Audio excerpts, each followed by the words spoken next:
I'm Mike Eisenstein. I work for Accenture. I run the FinOps practice globally across all of our market units and industries. As far as FinOps trends go, I see two really consistent motions. One is the burning platform problem, where a CFO or CIO wakes up one day and realizes this is just way out of control and we have to move very quickly to bring it under control. And that can be somewhat disruptive, but it can be very, very effective. The other trend that I see is the people who hear those horror stories and they want to get governance in hand before it happens. So those are the two trends I think that I'm seeing in the FinOps world today.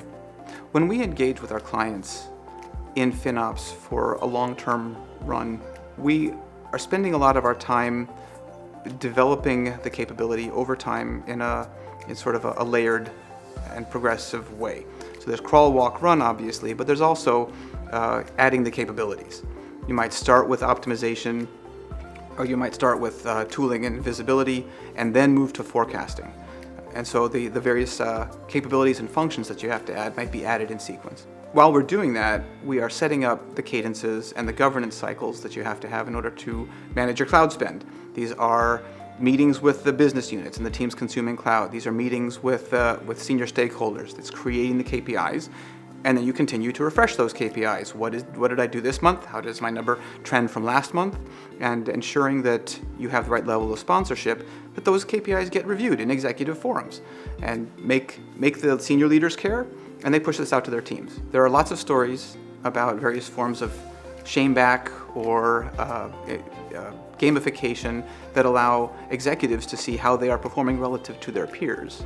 And when they discover A, that they're underperforming, and B, the FinOps team out there can help them improve their numbers, they do get engaged. My most successful clients that I work with have interesting later stage challenges, particularly when things are going well. So once we have instrumented things well and we're running at 97+% accuracy on our forecasts and the optimization numbers have been racking up and we've been working with the engineering teams on improving their architecture and their awareness, one of the problems that you run into is continued support because it doesn't hurt that much anymore because it's going well. So the sponsorship after a period of time is one of the ones that has to be very carefully cultivated and carefully maintained. Other late stage challenges that I see are where the teams are getting into more advanced use of the data itself. Unit economics is still a challenge. It's still one of the North Stars of FinOps. It's hard to do and it requires a lot more data integration. You're getting into larger data volumes, you're getting into more complex data analyses. And so I think as we get into the late walk and run stages of optimization, the late walk and run stages of forecasting, and ultimately what we want to get to, which is the true business value. I think that there are a lot of gaps to be filled yet in the tooling space, a lot of gaps yet to be filled in the best practice space, and so far it's different for every company that I've worked with. I think at 5 years out, highly mature FinOps teams should have by then established KPIs and metrics that show their importance to the organization, whether that be how they're improving unit costs or how they're improving ratios of revenue to infrastructure.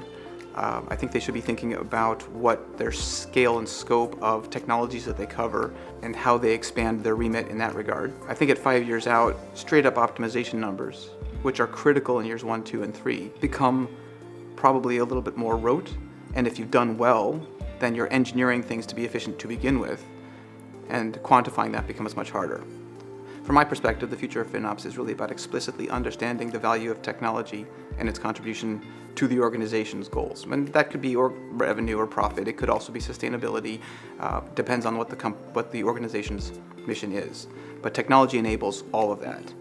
Where you're applying this to more technologies beyond just the public cloud.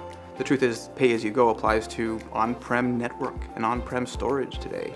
And so anywhere where you have both good instrumentation, high visibility, the ability to take action and take more efficient options will all contribute to those organizational goals. The future of FinOps is being able to quantify and prove the business value of the technology and an ongoing improvement in that value. Check out more stories from FinOps leaders making a difference in the industry. Thanks for your support.